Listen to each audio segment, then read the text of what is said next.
से महान नहीं बनता। देश महान तब बनता है जब उसके नागरिक महान काम करते हैं। अगर इंसाफ पाने योग्य है तो संघर्ष करने योग्य भी है। जब रक्षक और राक्षस के बीच में फर्क ही ना रह जाए तो एक आम नागरिक के पास क्या रास्ता रह जाता है? या तो खुदकशी कर ले या बंदूक उठा ले।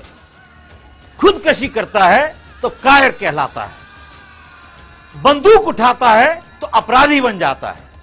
हमें अपराध में भागीदार होने में और अपराध के शिकार बनने में फर्क डालना पड़ेगा। मैं एक लाइसेंस के लिए अप्लाई करता हूं और किसी को रिश्वत देके किसी और अच्छे आदमी को बाहर फेंक देता हूं। मैं क्या बन गया? भागीदार। और ये क्या बन गए? शिकार। ये तो लाइसेंस की बात है। अब जीवन मरण की बात कीजिए। किसी का खून बह रहा है, आप उसे अस्पताल ले जाते हैं, कोई पूछने वाला नहीं है। लेकिन आप किसी को रिश्वत दे दीजिए तो उसे 2 मिनट में ले लिया जाएगा। आपका असूल कहता है कि मैं रिश्वत नहीं दूंगा। सवाल यह है कि क्या आप उसे मरने दीजिएगा या रिश्वत दीजिएगा? मैं रिश्वत दूंगा। कानूनी तौर पे मैं एक अपराधी बन गया, लेकिन मैंने जान बचाई इंसानियत तौर पे। सवाल यह है कि क्या मैं अपराध में भागीदार था या अपराध का शिकार बन गया? मेरा पूरा विश्वास है कि 99% हिंदुस्तानी सच्चे और ईमानदार हैं। वो अपराध में भागीदार नहीं हैं, बल्कि अपराध के शिकार बन चुके हैं। एक जमाना था जब अपना काम जल्दी कराने के लिए पैसे देने को भ्रष्टाचार कहते थे, लेकिन आज भ्रष्टाचार जबरदस्ती पैसे ऐंठने को कहा जाता है। अगर आप मुझे पैसे नहीं दीजिएगा तो मैं आपका जीना हराम कर दूंगा। जब औहदे और वर्दी वाले हफ्ता इकट्ठा करते हैं, इसी को ऑर्गेनाइज्ड क्राइम कहते हैं।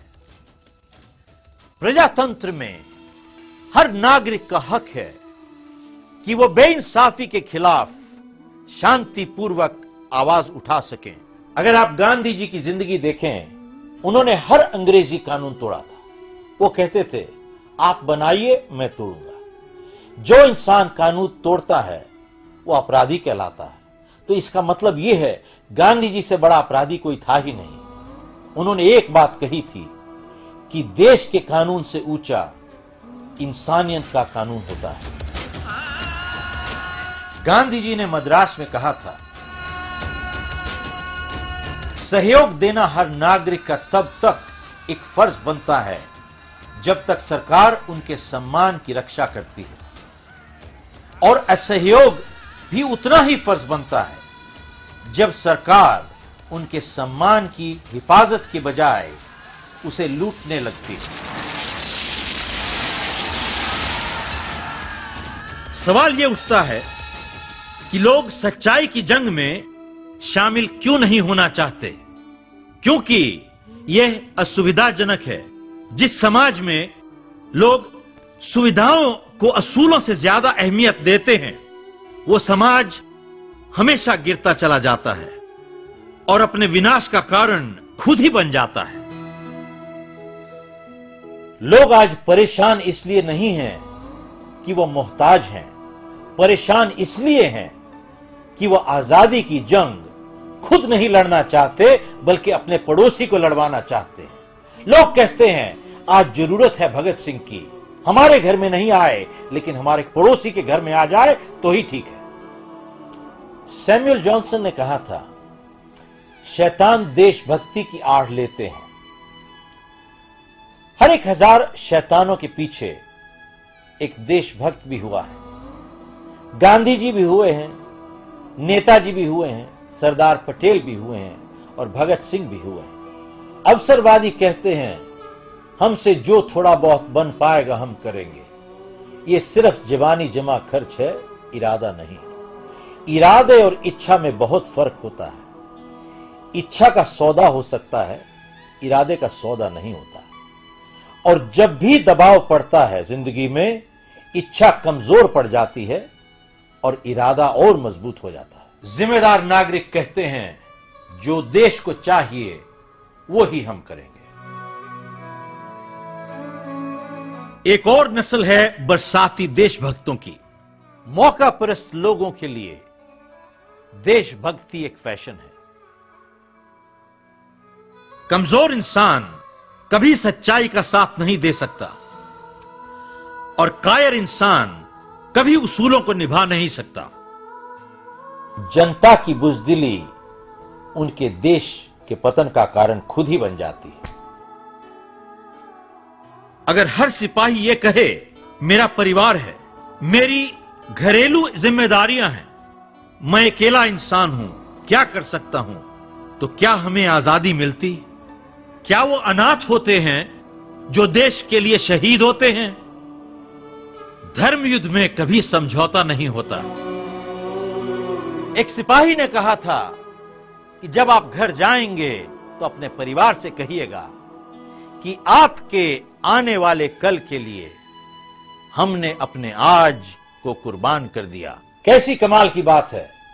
स्वार्थ के लिए एक गद्दार कुछ भी कर सकता है, और देखिए मजे की बात, देश के लिए एक सिपाही भी कुछ भी कर सकता है। काश एक ऐसा कानून होता कि गद्दारों को कभी देश के पवित्र झंडे को हाथ लगाने की इजाजत नहीं होनी चाहिए, और न ही किसी गद्दार का खून किसी सिपाही की जान बचाने के लिए इस्तेमाल किया जाना चाहिए। हमारी समाज को 3 चीजों ने बहुत नुकसान पहुंचाया है। एक, ईर्ष्या और द्वेष। ईर्ष्या द्वेष किसे कहते हैं? लोग अपने दुख से इतना तंग नहीं हैं जितना दूसरे के सुख से तंग हैं। लोग अपने आप को उठाना नहीं चाहते बल्कि दूसरे को गिराना चाहते हैं। जिनमें ईर्ष्या होती है ऐसे लोग छुप के नुकसान पहुंचाते हैं और फिर सामने आके सहानुभूति जताते हैं। दूसरी चीज, भाग्यवादी नजरिया। अक्सर सुनते हैं समय से पहले भाग्य से ज्यादा कुछ नहीं मिल सकता। जो भाग्य में लिखा है तो रोक नहीं सकता, और अगर नहीं लिखा तो आप चाहे जो मर्जी कर लीजिए, आपको मिल नहीं सकता।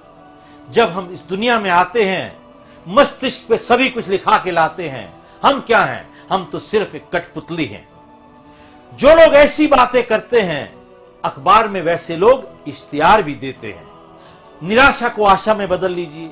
आपको तकलीफ हो रही है, घर में झगड़ा हो रहा है, प्रमोशन नहीं मिल रही है, आप जिंदगी बदलना चाहते हैं, 151 रुपए भेजिए, 24 घंटे में रिजल्ट लीजिए।